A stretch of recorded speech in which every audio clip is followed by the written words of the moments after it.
Let us all examine ourselves. Let us take the Supreme Court confirmation test to see whether anyone claiming to be like Christ could pass. Would you? Could you confirm Jesus Christ as judge of the highest court in the land? Many are probably answering wholeheartedly yes. Sadly, in reality, based on the way multiple millions live their wretched lives, the answer is absolutely no. That's right. No is the answer, especially for those politicians, actors, and news media commentators who are constantly on the airways claiming they know what Christ would say, think, and do. Let us begin the confirmation challenge. Picture Jesus Christ being commanded to attend the Supreme Court hearings. Book banner picture displays on the hot seat those who must come before this confirmation committee. Christ, the Creator, is once again placed on display, being judged by his own creation to become a judge by vote.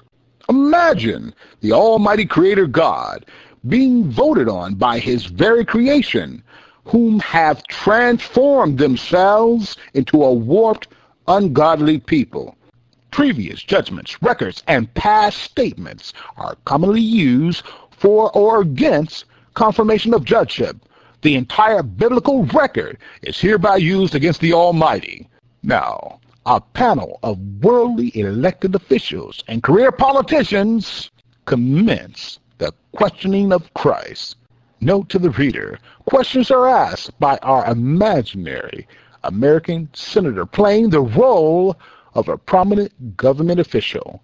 This pretend servant of the people is characterized as a disrespectful, arrogant senator, DAS. Also note, the reading of the Eternal's Word is done by our government employee, characterized as the God-fearing foreman, GFF. Now, the DSS speaks, disrespectful, arrogant senator, Jesus the Christ. In light of a woman's choice, choosing what she does with her own body, did you not say in your word, and I quote, the God-fearing foreman speaks. Verse 22, wives, submit to your own husbands, as to the Lord.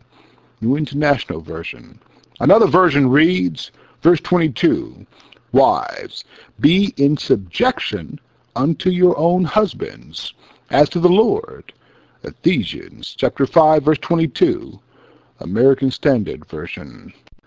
The disrespectful, arrogant senator speaks. Jesus, is that your testimony here today? Speak up, Jesus. What say you to this honorable panel trying to make sense out of your past judgments?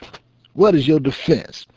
Here's another God-breathed quote. The God-fearing foreman speaks. Verse 4, the wife's body does not belong to her. 1 Corinthians chapter 7, verse 4, New International Version. Now the DAS speaks. But now, I believe another version gives the real sentiment of your rulings. The God-fearing foreman speaks.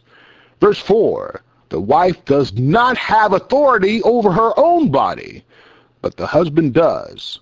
1 Corinthians chapter 7, verse 4, New King James Version. The DAS speaks. By this, are you saying a woman cannot do what she wants with her own body? She does not have that choice above her husband? Moreover, she must obey her husband and do what he says? Do you seriously, sincerely believe this? Now, Jesus, I have here your testament in my hands. Would you care to read some of the statements you have made, rulings and judgments you have handed down for the entire creation to obey? The God-fearing foreman speaks. Verse 16, Your desire will be for your husband, and he will rule over you. Genesis chapter 3, verse 16, New International Version. Verse continues, verse 16, the woman, he said, I will greatly increase your pains in childbearing. With pain you will give birth to children. Genesis chapter 3, verse 16, New International Version. The disrespectful, arrogant senator speaks. I simply cannot believe my eyes and ears. You are the creator of all mankind. Your creation gets a little out of hand. They don't eat the right fruit from the right tree as you told them to do. They break some of your precious commandments, and your judgment is paying for woman and childbearing? Do you continue to stand by these past judgments you have handed down within your holy word? The GFF speaks. Verse 6, for I am the Lord, I do not change.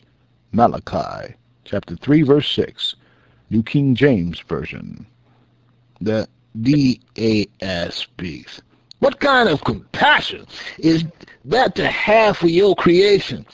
Speaking in regard to having and exercising compassion, enormous immigration issues are an pressing problem for the United States today. Many immigrants, which some callous people call illegal aliens, have come across our borders and are now residing in our country by the millions.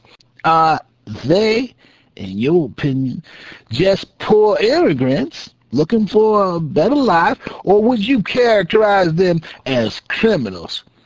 Since they are already here, should they not be given the same rights as those immigrants who entered our country by legal means?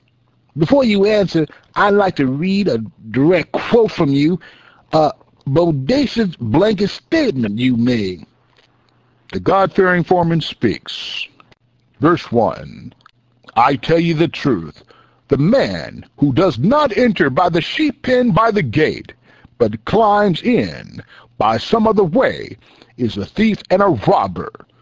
John chapter 10, verse 1, New International Version. Rest, meditate and reflect. 27 Salah. Think on this.